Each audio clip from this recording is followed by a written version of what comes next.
Savez-vous que le succès est la meilleure des vengeances? Il m'a fait renvoyer en raison de mon apparence, maintenant toute sa famille a un nouvel employé préféré. J'étais âgé de 16 ans quand on m'a proposé de travailler dans l'épicerie de la petite ville où je vivais. C'était essentiellement le seul lieu où un adolescent pouvait travailler dans la ville, j'étais donc chanceux d'avoir décroché ce travail. Mon chef s'est assuré que mon travail n'interfère pas avec mes activités scolaires. J'en étais ravi.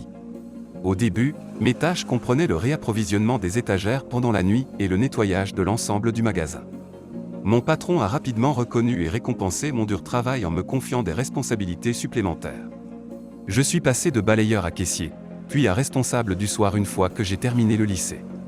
Mes responsabilités en tant que responsable du soir comprenaient la gestion du magasin la nuit, la réconciliation des ventes, le dépôt à la banque et la fermeture du magasin après le travail. J'entretenais une excellente relation avec mon directeur de magasin et le directeur régional de notre zone de magasin. Le magasin était l'un des quelques dizaines faisant partie d'une chaîne lancée par le propriétaire d'une compagnie de pétrole comme un moyen de distribuer son carburant. Les employés avaient une grande estime pour le propriétaire.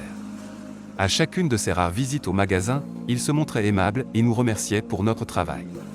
Il se préparait à prendre sa retraite et son gendre commençait à assumer le rôle de directeur général. Comme beaucoup d'adolescents dans les années 90, j'ai laissé pousser mes cheveux. Au fur et à mesure que mes cheveux devenaient plus longs, mon directeur régional m'a gentiment demandé de garder mes cheveux hors de ma vue. Il voulait que je sois aussi professionnel et accessible que possible, puisque j'occupais un poste de direction. J'étais content de me conformer à cette demande. À la fin des années 90, le magasin était en pleine rénovation. Du coup, les propriétaires et les cadres de l'entreprise venaient visiter plus souvent. Apparemment, l'un des hauts dirigeants prétentieux de l'entreprise n'aimait pas mon apparence et en a fait part à mon directeur régional.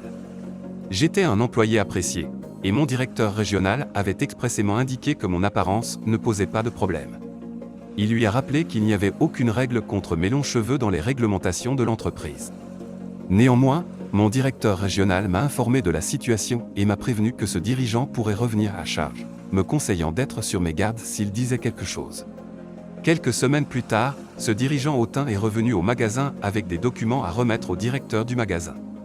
On m'avait indiqué à l'avance que je devais prendre les documents en son nom, mais elle ne savait pas qui se chargerait de la livraison. Il y a quelques jours à peine, j'avais coupé mes longs cheveux et percé mes 2 oreilles. L'homme qui, semble-t-il, déteste les cheveux longs, s'est approché du comptoir où je vérifiais les courses, et a demandé à voir le directeur. Je lui ai répondu que j'étais le directeur de service et que j'attendais des documents. Il a alors commencé à me dire que je ne pouvais pas être en charge. Notre entreprise ne mettrait jamais quelqu'un qui ressemble à vous en charge, a-t-il déclaré. À ce moment-là, j'étais totalement pris au dépourvu. Je lui ai demandé ce qu'il entendait par là. Il a répondu que je ressemblais à une fille avec mes oreilles percées et qu'il n'y avait pas de place pour cela ici. Il a insisté pour que je retire mes boucles d'oreilles. Je me suis défendu avec respect. Je lui ai rétorqué qu'il n'y avait pas de règles préétablies concernant l'apparence. J'étais un employé modèle depuis plusieurs années et l'on me confiait la gestion du magasin chaque soir où je travaillais.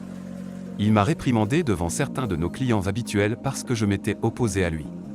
Il a laissé les documents sur place et est sorti du magasin. Je l'ai observé sortir son téléphone mobile pour passer un appel alors qu'il partait. Quelques minutes plus tard seulement, mon directeur régional a appelé le magasin pour parler avec moi. Il souhaitait entendre ma version des événements. Il s'est excusé mais m'a dit que cet homme était acharné à transformer mon apparence en problème. Une semaine s'est écoulée, et j'ai remarqué que j'étais programmé pour travailler un samedi matin. C'était inhabituel puisque j'étais le responsable de la nuit. Je suis arrivé au travail et le directeur régional était là. Il a discuté avec moi dans le bureau et m'a dit combien il était désolé d'avoir à me licencier. J'ai demandé pour quel motif. Il a répondu, pour insubordination. J'étais perplexe. Même à ce jour, je n'ai jamais eu d'autres problèmes sur mon lieu de travail. J'ai dit à mon directeur régional que j'allais contester cela. Il a même eu la courtoisie de noter le numéro de la commission pour l'égalité des chances en matière d'emploi. Je suis rentré chez moi, chez mes parents, car j'étais de retour de l'université pour l'été. J'ai expliqué à mon père ce qui se passait. Il ne souhaitait pas vraiment que je poursuive la plainte, mais j'étais déterminé à me défendre contre ce tyran d'entreprise. Après avoir parlé à quelqu'un au bureau de la commission pour l'égalité des chances en matière d'emploi, cette personne croyait que j'avais un dossier pour licenciement abusif. On a proposé de me rencontrer cet après-midi. Avant de prendre la route pour Dallas afin de discuter de mon cas avec quelqu'un, j'ai décidé de laisser une chance à l'entreprise de me proposer de reprendre mon travail. J'appréciais vraiment mon travail. J'adorais les gens du magasin et tous les clients avec qui j'avais l'opportunité d'interagir chaque jour. Je doutais de ma capacité à trouver un autre emploi qui me permette de travailler les week-ends pendant mes études de musique et qui me garantisse un plein temps à chaque vacances. Je souhaitais vraiment que cela fonctionne. Alors, j'ai contacté les bureaux de la direction. Après un certain temps d'attente, j'ai effectivement été mis en relation avec le président-directeur général de l'entreprise, qui n'est autre que le gendre, qui était maintenant entièrement en charge depuis que le merveilleux propriétaire avait pris sa retraite. Il était au courant du licenciement car il l'avait sans doute approuvé, mais il n'avait entendu que le côté de l'histoire de son ami administrateur sectaire et intimidant en qui il avait confiance. J'ai poliment dit au président-directeur général que j'aimerais le rencontrer et avoir l'opportunité de lui faire part de ma version de l'histoire. Je voulais lui donner une image complète de qui j'étais, et non une idée basée sur mon apparence. Il m'a dit qu'il n'avait pas besoin de me rencontrer pour comprendre que j'étais un petit insolent essayant d'échapper au respect d'un administrateur de l'entreprise. Je lui ai dit que je prévoyais de rencontrer la commission de l'égalité cet après-midi et je l'ai remercié pour son temps. Après ma réunion, la personne en charge de mon dossier a déposé une plainte pour licenciement abusif. Elle a dit que cela prendrait un peu de temps, mais que l'entreprise devrait probablement me verser un salaire moyen pour les 6 prochains mois. C'était une très bonne affaire. J'ai pu prendre un semestre de congé afin de me concentrer pleinement sur mes études universitaires, tout en recevant un chèque par courrier. C'était formidable. Puis est venu le procès. L'entreprise a maintenu qu'une instance de désobéissance était un motif légal pour me licencier et que je faisais preuve de désobéissance en ne me conformant pas aux exigences d'un employé de haut niveau. J'ai reçu une lettre par courrier indiquant que l'entreprise me poursuivait en justice pour une somme égale à la rémunération qu'il m'avait versée pendant la période de 6 mois. Je devais composer un numéro à une heure précise pour participer à une audience par conférence téléphonique avec un juge du travail. Pour cela, j'ai dû prévenir l'un de mes professeurs que j'allais devoir manquer un jour de cours pour assister à cette audience. Je me trouvais assis sur mon lit dans la chambre universitaire, écoutant 2 avocats de l'entreprise présenter leur argumentaire contre moi par téléphone. Le directeur général de l'entreprise était également en ligne. Le juge avait à sa disposition une copie du manuel de l'employé que j'avais reçu durant mon séjour au sein de l'entreprise. Ce manuel ne mentionne en aucun cas l'apparence physique des employés. Tant mon supérieur hiérarchique que le responsable régional avaient rendu un témoignage favorable me concernant. En substance, le juge a dit à l'entreprise que c'était mesquin. Il a souligné que leurs frais juridiques dépassaient de loin les 6 mois de salaire qu'ils m'avaient versés. Le juge leur a fait remarquer qu'il semblait qu'ils prenaient cette affaire personnellement. Il a ensuite statué que je garderais les 6 mois de salaire. Mais ce n'était pas ma revanche. Après mon semestre sans emploi à l'université, il était temps de trouver un emploi de vacances. J'espérais que je pourrais le conserver le week-end et le transformer en emploi à plein temps pendant mon dernier été avant l'obtention de mon diplôme. J'ai postulé à une grande enseigne de vente au détail qui disposait d'un vaste secteur d'électronique. Je voulais vendre des produits électroniques. Lors de mon dernier entretien, l'agent des ressources humaines m'a interrogé sur mon licenciement. Elle a beaucoup ri en écoutant l'histoire. Elle m'a demandé si cela me dérangerait d'enlever mes boucles d'oreilles pour travailler là, car c'était contraire à la politique de l'entreprise imposée aux hommes. Je lui ai répondu que j'enlèverais absolument mes boucles d'oreilles pour travailler. Non seulement c'était contraire à leur politique, mais je prévoyais de devenir enseignant sous peu et, à cette époque, les enseignants masculins au Texas ne portaient tout simplement pas de boucles d'oreilles. J'ai connu un certain succès dans ce magasin.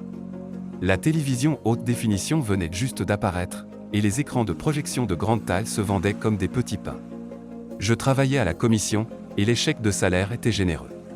J'ai collaboré avec beaucoup de personnes qui ne comprenaient pas toutes les facettes de la transition vers la télévision haute définition, et qui ne pouvaient vraiment pas répondre aux questions importantes des clients. Les télévisions haute définition n'étaient pas tarifées comme elles le sont aujourd'hui. La plupart des marques renommées coûtaient 4 000 $ et plus à cette époque. Les consommateurs désiraient avoir beaucoup de confiance pour réaliser des achats de cette ampleur. Je suis rapidement devenu l'homme de la situation en la matière. Les clients satisfaits m'envoyaient leurs amis et leurs familles. J'adorais ce travail. J'ai eu l'opportunité de réaliser l'une de mes meilleures ventes à un couple à la retraite qui avait les moyens d'acheter le meilleur de tout.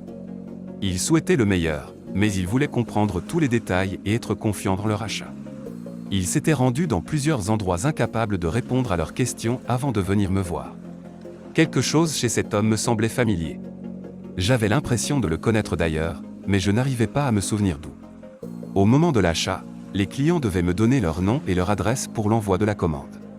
J'ai été absolument stupéfait quand j'ai entendu son nom.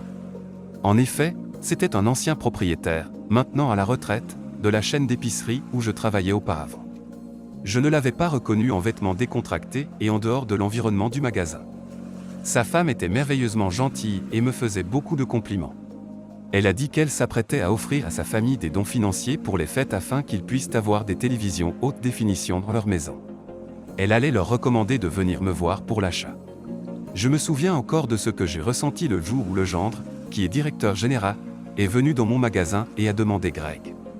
Seuls nos prénoms étaient inscrits sur nos badges.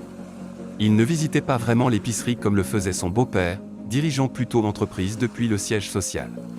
Je ne l'avais croisé qu'une seule fois durant mes années passées dans l'entreprise, mais j'ai su que c'était lui lorsque j'ai serré sa main et qu'il m'a énoncé son nom. Réellement, je tremblais de nervosité, et probablement aussi un peu de colère, lorsqu'il me posait ces questions. Je devais avoir l'air étrange avant de réussir à me ressaisir. J'ai souri quand il a évoqué à quel point ses beaux-parents m'appréciaient. Je l'ai aidé à satisfaire ses besoins. Il m'a remercié abondamment, disant qu'il était difficile de trouver des informations fiables et un bon service de nos jours. Je lui ai assuré que s'il avait besoin de quoi que ce soit, il devrait revenir vers moi. Je les utilisais rarement, mais j'ai sorti une de mes cartes de visite et la lui ai remise.